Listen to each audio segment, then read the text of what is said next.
Hello, everybody. This is Catholic Dad on episode number 25. Are men and women adversaries, or are we working on the same team? Today I went to the pro-life march. This is I don't even know what anniversary of Roe v. Wade was, the 55th anniversary of Roe v. Wade. And we had a beautiful march today for life and pro-life causes. And I saw a lot of men and women there today. And the group I hang out with in my life, whether the people I work with, people I go to church, people I march with, and the culture I live in, men and women appear to be working for the same goal and objective in life. And that we seem to be working on the same team, that our goal and our desire is to work together as men and women. They have their superpowers as women. We have our superpowers as men. And that we complement one another, and we actually form these bonds with one another, and we form these families, and these families are these little pockets of goodness within our society where we can take care of one another, and that the man can work his entire life for the betterment of the woman, and the woman can work her entire life as the betterment of the man. And I think that's how winning's done, frankly. That's how you have wonderful societies and families, and I think these things offer the world a beacon of light in the world of darkness. But the narrative told today is that men are the autocratic dictators of the woman, that we are the oppressors and they are the victims. This is the whole the patriarchy crowd, that we have to overthrow the patriarchy and somehow free ourselves from the oppression of men. Well, I'll give a warning to you people: don't do that. Because here's the problem with that. And I think you're seeing it today. When you have men that are willing to work their entire lives, and the culture pushes them in that direction for the betterment and the safety and the security of women and children, that's a very good thing. Now, if you make their life difficult, whereas if you have the capacity to destroy their entire financial careers and everything they've worked through no-fault divorce, or you have the capacity to hold them hostage with regards to children, or you have the capacity,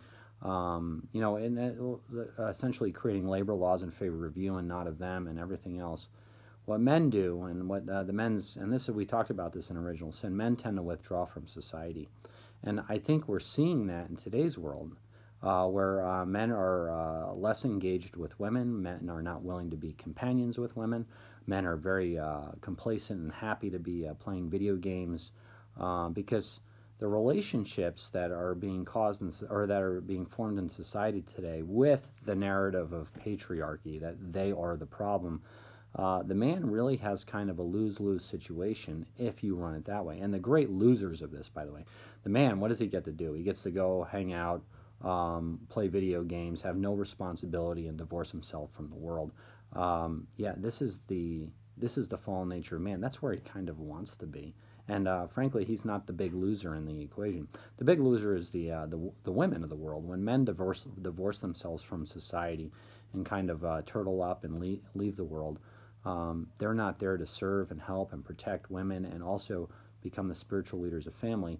And so women and their children and everything that flows from there, and the family is the great loser when men are oppressed or told they're the great oppressors, and then we try to create these laws such as no-fault divorce and everything else that strips men of all their authority, all their power, everything, where they're just kind of beholden to whatever the whims of the woman are.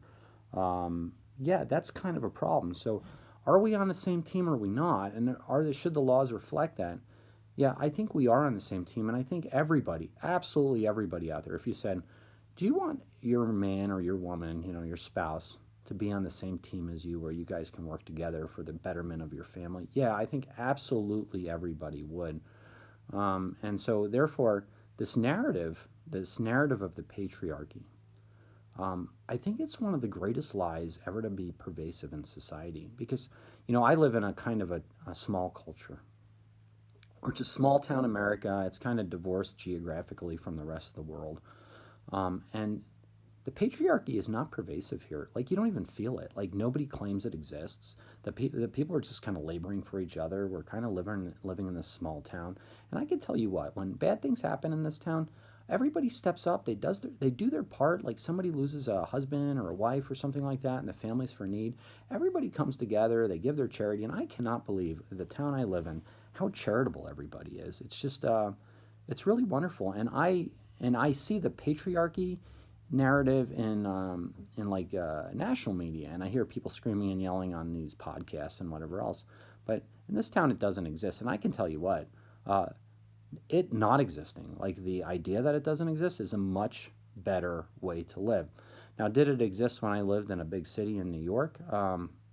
Well, people claimed it did, but I still never saw it. I don't know. Maybe I'm kind of sticking my head in the sand there. But so, do men and women work on for the same team? Yeah, they're on the same team, absolutely. I'm certainly my wife and I. I'll tell you what. Um, I'm hitting number three, and she's cleanup. You know, it's everybody's a valuable member of this team, and and she has her great superpowers that for our family, and she does a wonderful job. My kids are turning out spectacularly.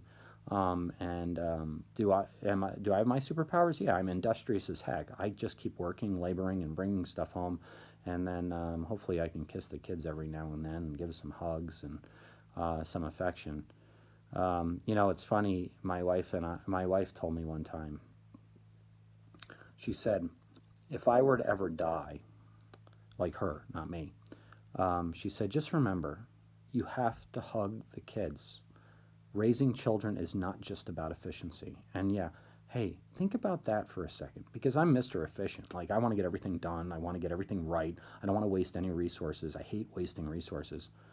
But she's Miss Hugs and loves and like raising the kids properly, and they need her, right? But for her to do that, she needs me. And so, yeah, she needs her husband. That's a wonderful thing. Does it mean I'm a patriarchal dictator of the family?